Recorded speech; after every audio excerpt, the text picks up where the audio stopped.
Hej, det er fra Fuglebjerg Sundhedsklinik. I dag skal vi have strammet lidt op på mavemusklerne. Klienten har tabt rigtig meget, så vi sætter noget barline for at stramme op. Sådan er det, når man er heldig og får tabt en hel del, så kan man godt blive en lille smule løs i den ene ende. Men det hjælper vi med barline, for barline strammer op.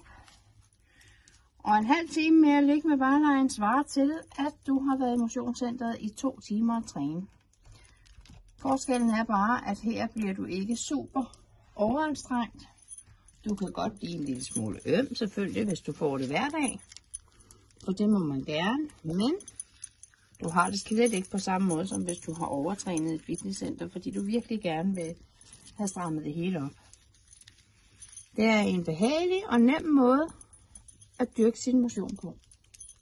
Samtidig med, at man får gode effekter af at få strammet huden op efter et stort vægttab. Så vil jeg gå ud og starte.